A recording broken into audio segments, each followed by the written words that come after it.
Man and Bat. When I went into my room, at mid-morning, say 10 o'clock. My room, a crash box over that great stone rattle. The Via de Bardi. Why? A bird. A bird. Flying round the room in insane circles. In insane circles. A bat. A disgusting bat. At mid-morning. Out go out. Round and round and round. With a twitchy, nervous, intolerable flight. And a neurasthenic lunge. And an impure frenzy. A bat, big as a swallow. Out of my room. The Venetian shutters I push wide. To the free, calm upper air. Loop back the curtains. Now out from my room. So to drive him out, flicking with my white handkerchief. Go. But he will not.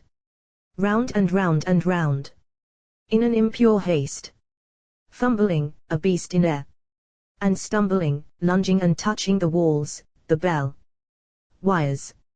About my room. Always refusing to go out into the air. Above that crash gulf of the Via de Bardi. Yet blind with frenzy, with cluttered fear. At last he swerved into the window bay. But blew back, as if an incoming wind blew him in again. A strong inrushing wind. And round and round and round. Blundering more insane, and leaping, in throbs, to clutch at a corner. At a wire, at a bell rope. On and on, watched relentless by me, round and round in my room. Round and dithering with tiredness and haste and increasing delirium. Flicker splashing round my room. I would not let him rest. Not one instant cling like a blot with his breast to the wall. In an obscure corner. Not an instant. I flicked him on. Trying to drive him through the window. Again he swerved into the window bay. And I ran forward, to frighten him forth. But he rose, and from a terror worse than me he flew past me. Back into my room, and round in my room. Clutch, cleave, stagger. Dropping about the air. Getting tired. Something seemed to blow him back from the window. Every time he swerved at it. Back on a strange parabola, then round, dizzy in my room. He could not go out. I also realized.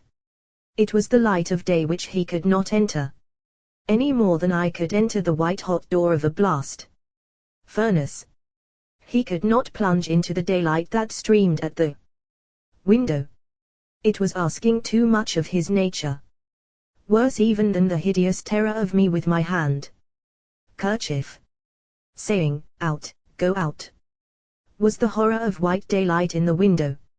So I switched on the electric light, thinking, now. The outside will seem brown. But no. The outside did not seem brown. And he did not mind the yellow electric light. Silent. He was having a silent rest. But never. Not in my room. Round and round and round.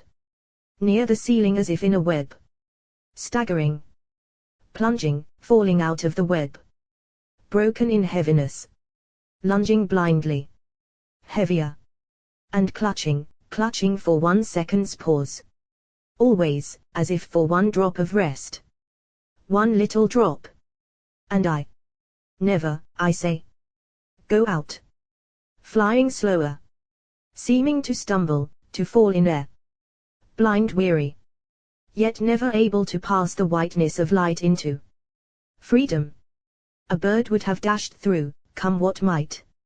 Fall, sink, lurch, and round. Flicker heavy. Even wings heavy. And cleave in a high corner for a second, like a clot, also a prayer. But no. Out, you beast. Till he fell in a corner, palpitating, spent. And there, a clot, he squatted and looked at me. With sticking out, beadberry eyes, black. And improper derisive ears. And shut wings. And brown, furry body. Brown, nut brown, fine fur. But it might as well have been hair on a spider, thing. With long, black paper ears. So, a dilemma. He squatted there like something unclean. No, he must not squat, nor hang, obscene, in my room. Yet nothing on earth will give him courage to pass the sweet fire of day. What then? Hit him and kill him and throw him away? Nay. I didn't create him. Let the God that created him be responsible for his death. Only, in the bright day, I will not have this clot in my room. Let the God who is maker of bats watch with them in their unclean corners. I admit a God in every crevice. But not bats in my room. Nor the God of bats, while the sun shines. So out, out you brute. And he lunged, flight heavy, away from me, sideways, Zgembo. And round and round and round my room, a clot with wings. Impure even in weariness. Wings dark skinny and flapping the air. Lost their flicker. Spent. He fell again with a little thud. Near the curtain on the floor. And there lay. Ah, death, death. You are no solution. Bats must be bats. Only life has a way out. And the human soul is fated to wide-eyed responsibility. In life. So I picked him up in a flannel jacket. Well covered, lest he should bite me. For I would have had to kill him if he'd bitten me, the impure one. And he hardly stirred in my hand, muffled up. Hastily, I shook him out of the window. And away he went. Fear-craven in his tail. Great haste, and straight, almost bird straight above the Via de' Bardi. Above that crash gulf of exploding whips. Towards the Borgo San Jacopo. And now, at evening, as he flickers over the river.